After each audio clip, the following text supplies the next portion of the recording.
ایک بار پیارے آقا علیہ الصلوۃ والسلام منبر اقدس پر جلوہ فرما ہوئے اور جب پہلی سیڑھی پر قدم رکھا میرے آقا نے فرمایا آمین.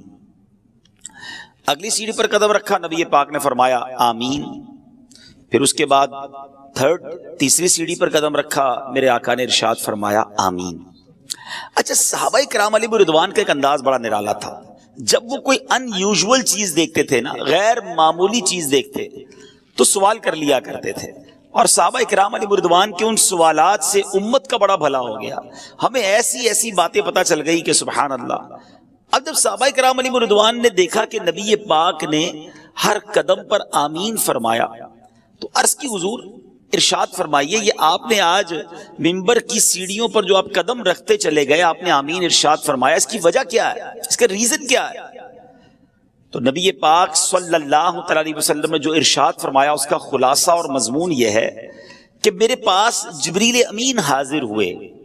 جب میں نے پہلی سیڑھی پر قدم رکھا، جو میں نے آمین کہا تو اس میں جبریل امین نے یہ دعا کی کہ یا اللہ عز و جل، جو رمضان کو پالے اور اپنی مغفرت نہ کروا سکے وہ ہلاک ہو جائے، اس کی ناک خاک آلود ہو جائے، گویا وہ برباد ہو جائے. آقا فرماتے میں نے جبریل امین کی اس دعا پر آمین کہی. پھر دوسری سیڑھی پر قدم رکھا تو جبریل امین نے دعا کی کہ یا اللہ عز و جل، اس شخص کی ناک خاک آلود ہو، وہ برباد ہو جائے جو اپنے ماں باپ کو بڑھاپے کی حالت میں پائے اور ان کے ساتھ وہ اچھا سلوک نہ کرے، یعنی ماں باپ کی خدمت اسے جنت میں نہ پہنچا دے، وہ برباد ہو جائے. آقا فرماتے میں نے اس دعا پر آمین فرمائی. تیسری سیڑھی پر قدم رکھا، جبریل امین نے دعا کی کہ یا اللہ، وہ شخص بھی برباد ہو، اس کی ناک خاک آلود ہو کہ جس کے سامنے سرور کائنات صلی اللہ تعالی علیہ وآلہ وسلم کا ذکر کیا جائے اور وہ نبی پاک پر درود نہ پڑھے، وہ بھی برباد ہلاک ہو جائے، اس کی ناک خاک آلود ہو جائے. نبی پاک فرماتے میں نے اس پر بھی آمین کہا. ذرا غور کیجئے میٹھے اسلامی بھائیوں، یہ تینوں دعائیں کس درجے کی دعائیں ہیں؟ یہ دعا کرنے والے فرشتوں کے سردار ہیں، جبریل امین ہیں، اور دعا پر آمین کہنے والے جناب رحمت للعالمین صلی اللہ تعالی علیہ وسلم ہیں. اٹ مینز، اس کا مطلب کیا ہوا کہ یہ دعا تو کسی صورت بھی قبول ہونی ہے، کوئی شک اور شبے کی گنجائش نہیں ہے. تو ہم ان تین باتوں کو یاد رکھنا ہے. اگر ہم یہ کہیں تو شاید غلط نہیں ہوگا کہ ہم میں سے بہت سارے وہ ہیں جو ان تینوں صورتوں سے گزرتے ضرور ہیں. رمضان آنے والا ہے اور اس سے پہلے کئی رمضان گزارے ہم نے. اگر رمضان مل گیا اور اس رمضان میں مغفرت نہ کروا سکے تو پھر بربادی مقدر ہے.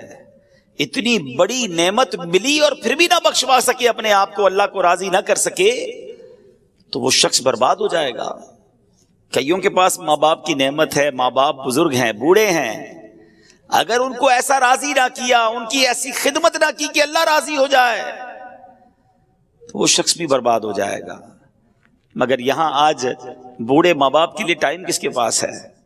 آج بوڑھے ماں باپ کی خدمت کرنے کے لیے کون تیار ہے؟ بالخصوص یورپی ممالک میں، مغربی ممالک میں جو عاشقان رسول ہیں، جو خوش نصیب ہیں جن کے والدین زندہ ہیں، پلیز خدا کے واسطے اپنے والدین کی دعائیں لیجئے، انہیں ناراض نہ کیجئے. والدین وہ نعمت ہیں کہ اگر یہ راضی ہو جائیں تو رب راضی ہو جاتا ہے، اور یہ ناراض ہو جائیں تو رب ناراض ہو جاتا ہے. ہمیں ان کو راضی رکھنا ہے، شریعت کے دائرے میں رہ کر ان کی ہر بات ماننی ہے، ان کی خدمت کرنی ہے. اور جو تیسری بات کہ درود پاک کتنا امپورٹنٹ ہے، کتنا ضروری ہے اپنی زندگی میں شامل کرنا، اور خاص طور پر جب پیارے آقا علیہ الصلوۃ والسلام کا نام مبارک ہمارے سامنے لیا جائے اس وقت درود پڑھنا یہ کتنا لازم ہے کہ جو نہیں پڑھتا تو فرمایا اس کی ناک خاک آلود ہو، وہ برباد ہو جائے. یہاں علماء نے ایک بڑا پیارا پروسیجر، بڑا پیارا ایک ہمیں طریقہ بتایا کہ اگر پورے دن میں ہم محفلوں میں جاتے ہیں، اجتماع میں آتے ہیں، اپنی گفتگو کے دوران بھی نبی پاک صلی اللہ تعالی علیہ وآلہ وسلم کا نام ہم لیتے ہیں، تو اگر پورے دن میں کہیں درود پڑھنا رہ گیا ہے تو بندہ اپنی پورے دن کی روٹین میں ایک پرٹیکولر تعداد، ایک مقررہ درود پاک کی تعداد مقرر کر لے کہ مثال کے طور پہ میں 100 بار 200 بار اللہ نصیب کرے تو 313 بار یا اس سے زیادہ بار درود پاک پڑھوں گا، تو علماء کہتے ہیں کہ وہ جو درود پاک دن میں ایک بار وہ پڑھ لے گا نا، پورے دن میں جہاں جہاں درود پاک پڑھنا تھا نہیں پڑھ سکا تو یہ اس کا آلٹرنیٹ، اس کا قائم مقام ہو جائے گا۔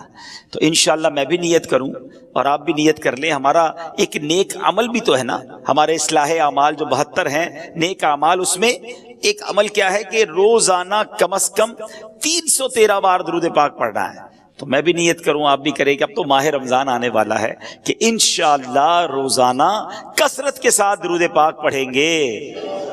آئیے ایک بار محبت کے ساتھ بآواز بلند درود پاک پڑھ لیں۔ صلو علی الحبیب صلی اللہ تعالی علی محمد صلی اللہ علیہ وسلم۔